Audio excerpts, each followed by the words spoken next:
Hello students, स्वागत है आप सभी का आपके अपने YouTube channel smart study classes पर। तो आप सभी को पता है केमिस्ट्री में most important objective type questions मैं आपको करा रहा हूं चैप्टर वाइज। आज स्टूडेंट हम चैप्टर नंबर 4 केमिकल काइनेटिक्स के important objective type question discuss करेंगे।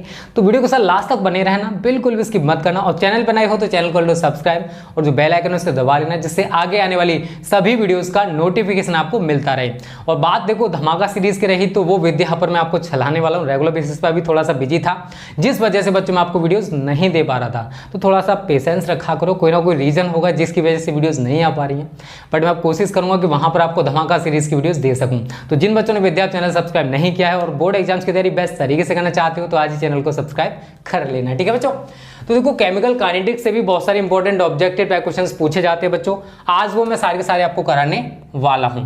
तो बच्चों पहला क्वेश्चन है हमारा, रासायनिक बल गतिकी के अंतर्गत अध्ययन किया जाता है। पहला क्वेश्चन क्या है? रासायनिक बल गतिकी के अंतर्गत, रासायनिक बल गतिकी के अंतर्गत, बल गतिकी के अंतर्गत अध्ययन किया जाता है, अध्ययन किया जाता है। ठीक है बच्चों, यहां पर आपको ऑप्शंस दे रखे हैं। तीव्र अभिक्रिया का, ऑप्शंस क्या है? तीव्र अभिक्रिया का, एंड सेकेंड वन इज अति मंद अभिक्रिया का, अति मंद अभिक्रिया का।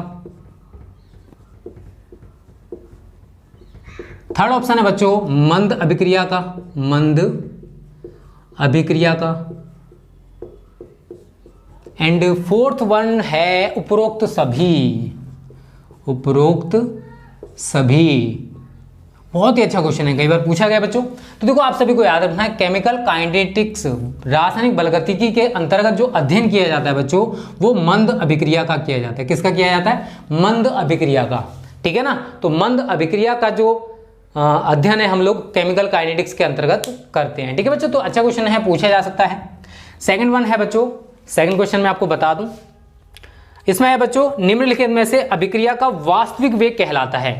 निम्नलिखित में से, और इसकी पीडीएफ आपको मैं इस वीडियो के डिस्क्रिप्शन में दे दूंगा, वहां से डाउनलोड करके इन सारे क्वेश्चंस को तैयार कर लेना, ठीक है ना। निम्नलिखित में से अभिक्रिया का वास्तविक वेग कहलाता है, अभिक्रिया का वास्तविक वेग कहलाता है। ऑप्शन है बच्चों आपके पास औसत वेग, तीव्र वेग, औसत वेग, तीव्र वेग, छद्म वेग, एंड लास्ट वन है तात्क्षणिक वेग, तात्क्षणिक या तत्क्षण वेग। तो बच्चों देखो आप सभी को याद रखना है कोई भी रिएक्शन है उसका जो रियल वेलोसिटी होता है, वास्तविक वेग होता है, वो होता है उसका तात्क्षणिक वेग। क्या होता है बच्चों? जो तात्क्षणिक वेग है वो किसी भी अभिक्रिया का उसका वास्तविक वेग कहलाता है। तो निम्नलिखित में से अभिक्रिया का वास्तविक वेग क्या कहलाएगा बच्चों? तात्क्षणिक वेग। जो तात्क्षणिक वेग होगा बच्चों वही क्रिया का वास्तविक वेग होता है, ठीक है ना। चलिए तीसरा क्वेश्चन है बच्चों, अभिकारकों की सांद्रता में अगर हमने वृद्धि कर दी, ठीक है ना। अच्छा क्वेश्चन है, समझना। अगर अभिकारकों की सांद्रता में हमने वृद्धि कर दी तो अभिक्रिया के वेग पर क्या प्रभाव पड़ता है? तो बच्चों आप सभी को याद रखना है, अगर अभिकारकों की सांद्रता में हमने वृद्धि कर दी तो जो अभिक्रिया का वेग है बच्चों वो बढ़ जाएगा। तो वेग बढ़ जाता है, सी ऑप्शन आपका इसमें एकदम सही होगा। मैं यहां पर क्वेश्चन नहीं लिख रहा हूं, वेग बढ़ जाता है, ठीक है ना। चलिए चौथा क्वेश्चन बच्चों, यहां पर ये कह रहा है स्थिर ताप पर, टेम्परेचर स्थिर है तो जो विशिष्ट अभिक्रिया वेग है वो कैसा रहता है? अस्थिर, स्थिर, जीरो या ये सभी। तो याद रखना बच्चों मैं यहां पर क्वेश्चन लिख दे रहा हूं, स्थिर ताप पर, स्थिर ताप पर विशिष्ट अभिक्रिया वेग, विशिष्ट अभिक्रिया वेग, अभिक्रिया वेग रहता है। ऑप्शंस हमारे पास अस्थिर, अस्थिर, स्थिर, जीरो या ये सभी, ठीक है बच्चों। तो याद रखना यार स्थिर ताप पर विशिष्ट अभिक्रिया वेग जो है वो स्थिर रहता है। कैसा रहता है बच्चों? स्थिर ताप पर विशिष्ट अभिक्रिया वेग स्थिर रहता है। तो हमारे चौथे क्वेश्चन का बी ऑप्शन हमारा एकदम सही होगा बच्चों, ये वाला स्थिर। चलिए अगला क्वेश्चन पांचवा, आप सभी ने पढ़ा होगा। देखो मैंने कोटि पढ़ाई थी आपको, शून्य कोटि की अभिक्रिया, प्रथम कोटि की अभिक्रिया, द्वितीय कोटि की अभिक्रिया, तृतीय कोटि की अभिक्रिया सभी पढ़ाई थी। शून्य कोटि की अभिक्रिया क्या थी कि वह अभिक्रिया जिसमें अभिक्रिया का वेग अभिकारक या अभिकर्मक के अणुओं की सांद्रता पर निर्भर नहीं करता, शून्य कोटि की अभिक्रिया कहलाती है।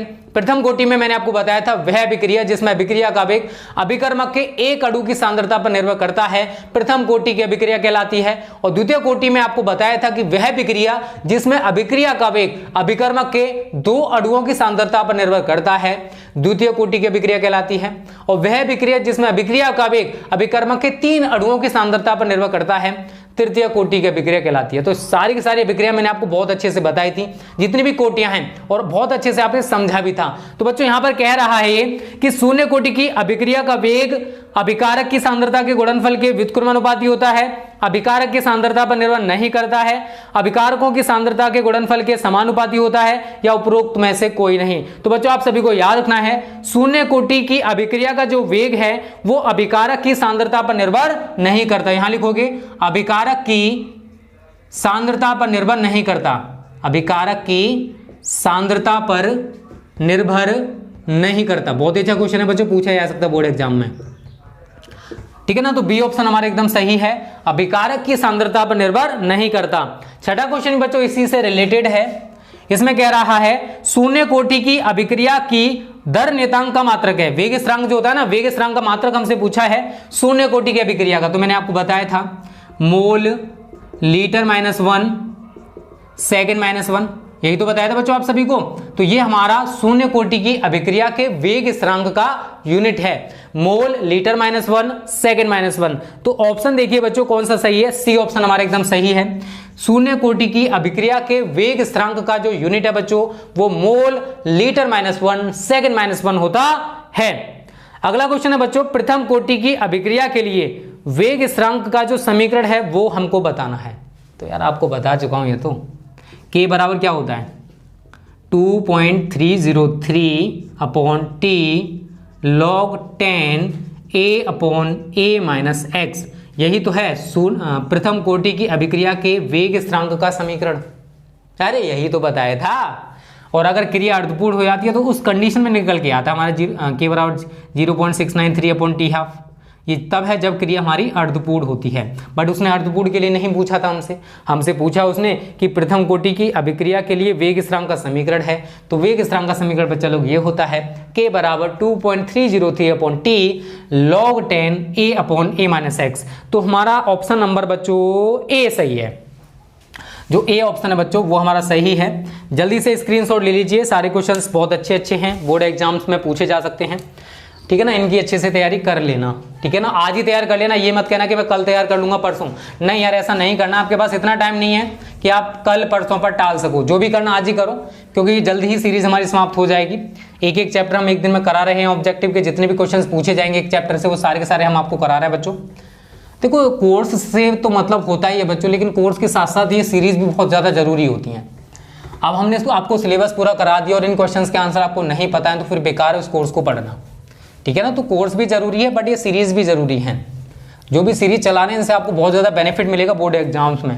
आप भी कहोगे सर हमें बहुत ज़्यादा हेल्प मिली इनसे, ठीक है ना। तो आपको नहीं पता यार, पहली बार एग्जाम दे रहे हो, यहाँ पर 8-9 सालों से यही करा रहे हैं, ठीक है ना। तो बस मेहनत करो, सब कुछ बहुत अच्छे से होगा, टेंशन मत लो।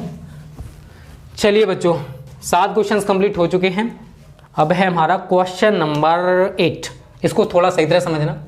क्वेश्चन नंबर 8 इसमें कह रहा है बच्चों कि प्रथम कोटि की अभिक्रिया के 90% पूर्ण होने में जो समय लगा है वो अर्ध आयु का 2.2 गुना होगा, अर्ध आयु का 3.3 गुना होगा, अर्ध आयु का 1.1 गुना होगा, या अर्ध आयु का 4.4 गुना होगा। समझिए देखो बच्चों, अगर हम अर्ध आयु की बात करें तो वहां पर हमारा सूत्र होता है K बराबर 0.693/T12। ये हम इक्वेशन नंबर फर्स्ट बना देंगे। ये क्रिया के अर्धपूर्ण होने पर हमारा वेग स्थिरांक का समीकरण बन गया। उसने बोला 90%, तो K बराबर हम लिखेंगे 2.303/T log 10 A/A-x। यही तो सूत्र होता है। अब यहाँ पर टाइमिंग की बात है बच्चों, तो आप इसको यहाँ पर ले सकते हो। हमने इसको T हाफ माना है तो मैं इसको थोड़ा सा आगे लिखूंगा तो क्या लिख सकता हूँ T half is equal to 0.693 upon K. इसे क्वेश्चन नंबर फर्स्ट बना दूँ और यहाँ पर भी टी को ले आओ, T90 लिख देना क्योंकि 90% की बात कर रहा है वो, इज इक्वल टू 2.303 अपॉन के log 10 a। देखो परसेंटेज वाली बात आती है तो मैंने आपको पहले भी बताया बच्चों कि जहां पर भी परसेंट की बात करेगा तो वहां पर आपको a की जगह 100 ही लगाना है। तो 100 अपॉन 100 माइनस x की जगह कितना लगाओगे 90। ठीक है, आगे इसको सॉल्व करोगे 2.303 अपॉन के log 10 100 में से 90 गया तो 10 बचेगा और 0 से 0 कैंसिल, log 10 की वैल्यू 1 होती है तो 2.303 अपॉन के, ये कितना आ गया आपका 1, तो 2.303 अपॉन के, ये हमारा T90 निकल के आया। क्या निकल गया बच्चों T90। अब दोनों को हम क्या करेंगे एक दूसरे से डिवाइड कर देंगे। इसे आप इक्वेशन नंबर सेकंड बना सकते हो। तो समीकरण, इसने उल्टा पूछा ना, हाँ इसने पूछा बच्चों प्रथम कोटि की अभिक्रिया के 90% पूर्ण होने में, तो हाँ समीकरण 2 को समीकरण 1 से डिवाइड कर दो, 2 डिवाइडेड बाई समीकरण 1 से। तो T90 upon T half is equal to, लिखिए पहले इसको लिखिए 2.303 अपॉन के 0.693 अपॉन के से के कैंसिल। और जब आप इससे देखो डिवाइड करके देखना 6 या 18 मतलब 7 या 21 तो ये 3.3 टाइम्स कटेगा। आप काट के देखोगे तो आपको पता चल जाएगा 3.3। तो जो 90% पूर्ण होने में लगा समय है वो अर्ध आयु काल का 3.3 गुना होता है। तो अर्ध आयु का कितने गुना होगा बच्चों 3.3 गुना होगा। तो हमारे यहाँ पर क्वेश्चन नंबर 8 का बी ऑप्शन एकदम सही होगा 3.3, अर्ध आयु का 3.3 गुना। ठीक है बच्चों, चलिए नवा क्वेश्चन हम यहीं पर देख लेते हैं। इसमें कह रहा है बच्चों निम्नलिखित में से कौन सी अभिक्रिया आभासीय एकाडुक अभिक्रिया है। तो आभासीय एकाडुक अभिक्रिया के बारे में आपको मैं बता चुका हूं। आभासीय एकाडुक अभिक्रिया, एकाडुक अभिक्रिया स्यूडो मॉलिक्यूलर रिएक्शन, तो वह अभिक्रिया जिसकी कोटि 1 हो लेकिन आणविकता 1 से अधिक हो, ऐसी क्रिया को बच्चों आभासीय एकाडुक अभिक्रिया कहते हैं। आप सभी को बता चुका हूं। तो यहां पर आपका सेकंड ऑप्शन एकदम सही है, CH3COO CH3 प्लस H2O या HOH, रिवर्सिबल हमारी रिएक्शन होती है। तो CH3COOH प्लस CH3OH। यहां पर कितने अणु आपको दिखाई दे रहे हैं 2 अणु। तो इस क्रिया की आणविकता तो 2 होगी लेकिन कोटि की बात करें तो इसकी सांद्रता में परिवर्तन होता है तो इसकी कोटि 1 होती है, लेकिन इसमें कोई परिवर्तन नहीं होगा, इसकी 0 होती है। तो ये जो क्रिया आपको दिखाई दे रही है बच्चों ये प्रथम कोटि की अभिक्रिया है। कैसी अभिक्रिया ये प्रथम कोटि की, लेकिन इस क्रिया की जो आणविकता है बच्चों वो 2 होगी, क्योंकि इसमें 2 अणु पार्टिसिपेट कर रहे हैं। तो क्रिया की आणविकता कितनी है बच्चों 2। तो मैंने यही तो बोला है, वह अभिक्रिया जिसकी कोटि तो 1 हो लेकिन आणविकता 1 से अधिक हो, ऐसी अभिक्रिया को आभासीय एकाडुक अभिक्रिया कहा जाता है। तो यहां पर आपका बी ऑप्शन बच्चों एकदम सही है। ठीक है ना। चलिए 10वां क्वेश्चन है, सामान्य अभिकारक अणुओं की तुलना में जो सक्रिय अणु होते हैं उनकी ऊर्जा कैसी होती है। कोई निश्चित नहीं, समान या अधिक। तो यार आप सभी को थोड़ा सा दिमाग होना चाहिए। अगर सामान्य अभिकारक अणु हैं और उनकी तुलना में सक्रिय अणु हैं तो उनकी ऊर्जा अधिक होगी। तो यहाँ पर 10वें क्वेश्चन का सी ऑप्शन बच्चों एकदम सही जाएगा, अधिक। थोड़ा सा बस दिमाग लगाने वाली बात थी और कुछ नहीं था इसमें। ताप बढ़ाने पर अभिक्रिया का वेग, यार आपको भी पता है अगर ताप बढ़ाएंगे टेम्परेचर बढ़ाएंगे तो जो अभिक्रिया का वेग है उसके जो अणु हैं उसी प्रकार से गति करेंगे तो अभिक्रिया का वेग बढ़ जाता है। ठीक है, तो वेग बढ़ता है। तो डी ऑप्शन हमारा यहाँ पर एकदम सही होगा, बढ़ता है।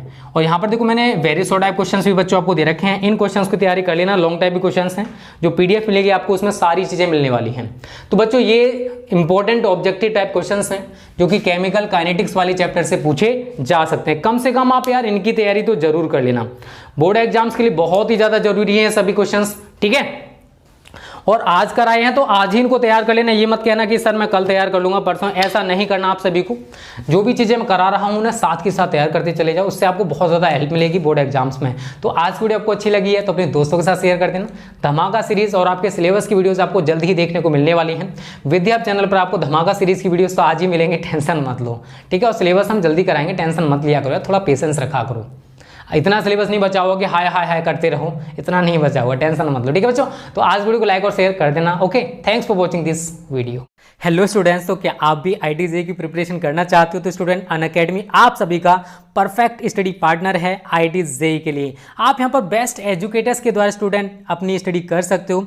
और यहाँ पर देखो, अगर आप प्लस सब्सक्रिप्शन लेते हो तो यहाँ पर बहुत सारे फीचर्स हैं स्टूडेंट। एक तो आप घर बैठे लाइव क्लासेस देख सकते हो, आपके पास जितने भी कोर्सेज होते हैं सभी का अनलिमिटेड एक्सेस होगा, प्रैक्टिस टेस्ट दे सकते हो, बैच कोर्सेज होंगे, आपको जो टॉप एजुकेटर्स हैं या फिर मेंटरशिप भी मिलेगी और गाइडेंस भी मिलेगा स्टूडेंट। और स्टूडेंट देखो, और भी बेनिफिट्स मैं बता दूं, यहाँ पर जितना भी सिलेबस है उसको बहुत अच्छे से कवर कराया जाएगा। रेगुलर बेसिस पे स्टूडेंट आपका डाउट क्लियरिंग सेशंस होंगे, लाइव टेस्ट सीरीज होगी और स्टडी मटेरियल जो मिलेगा वो PDF फॉर्मेट में मिलेगा। तो ये सारी चीजें स्टूडेंट आपको मिलने वाली हैं जब आप प्लस सब्सक्रिप्शन ले लेते हो। और डिस्क्रिप्शन में मैंने प्लस सब्सक्रिप्शन लिंक की लिंक दे रखी है, वहां पर जाकर आप डायरेक्ट सब्सक्रिप्शन ले लेना तो आपको 10% डिस्काउंट मिल जाएगा। देखो यहाँ पर इंडिया टॉप एजुकेटर्स हैं, Manoj Chauhan sir, Aman Dhatarwal sir, Sharad Kothari sir, India top educators आपको IIT JEE के लिए टीच करने वाले हैं यार। घर बैठकर आप कोटा की टॉप फैकल्टी से भी पढ़ सकते हो। इससे अच्छी अपॉर्चुनिटी आप सभी के लिए और क्या हो सकती है यार। तो यहाँ पर इंडिया टॉप एजुकेटर्स हैं। तो स्टूडेंट बैचेज देखो यहाँ पर JEE 2021, JEE 2022, JEE 2023 इंग्लिश में आपके बैच हैं स्टूडेंट। ड्यूरेशन 6 महीने, 12 महीने, 18 महीने, 24 महीने। लाइव क्लासेज होंगी टॉप एजुकेटर्स के द्वारा। सारी चीज़ें मैं आपको बता चुका हूँ स्टूडेंट। आप चाहे JEE 2022 में देने वाले हो या फिर 23 में देने वाले हो, वो आपके डिपेंड करता है, लेकिन सब्सक्रिप्शन आप जितने महीने का चाहते हो वो ले सकते हो। ठीक है बच्चों, चलिए और भी देखो बहुत सारी चीज़ें हैं वो मैं आपको बता दूँ। एक और गुड न्यूज़ आप सभी के लिए स्टूडेंट ये है, India's biggest test series Unacademy start कर रहा है USAT Unacademy scholarship assessment test, जो कि एवरी संडे हुआ करेगा 12 बजे से लेकर 3 बजे तक। और अगर आप यहाँ पर अनलॉक करना चाहते हो तो स्टूडेंट अनलॉक करते टाइम आपको कोड यूज करना है स्टूडेंट स्मार्ट स्टडी, तब स्टूडेंट आप फ्री में एनरोल कर सकते हो, अदरवाइज आप एनरोल नहीं कर पाओगे। ठीक है ना बच्चों। और यहाँ पर देखो यार, अगर आप टेस्ट देते हो ना तो यहाँ पर स्टूडेंट आपके लिए क्या मिलेगा, प्राइज भी मिलने वाला है। क्या देखो, टारगेट JEE 2022, टारगेट JEE 2023, अगर आप 100% स्कॉलरशिप, जो टॉप 2 रैंकर्स हैं उनके लिए 100% स्कॉलरशिप मिलेगा। टारगेट JEE 2022 वालों के लिए, ठीक है ना, सेम 2023 वालों के लिए। तो यहाँ पर आप पूरा प्रोसेस देख लीजिए बच्चों। एक और गुड न्यूज आपके लिए स्टूडेंट, देखो आपके पास कुछ टाइम बचा हुआ है, आपको 10% डिस्काउंट मिल जाएगा, अदरवाइज कुछ टाइम बाद जो है वो डिस्काउंट स्टूडेंट आपको 5% मिला करेगा। और आपको कोड यूज करना बच्चों स्मार्ट स्टडी, तभी आपको ये 10% डिस्काउंट मिलेगा। ओके।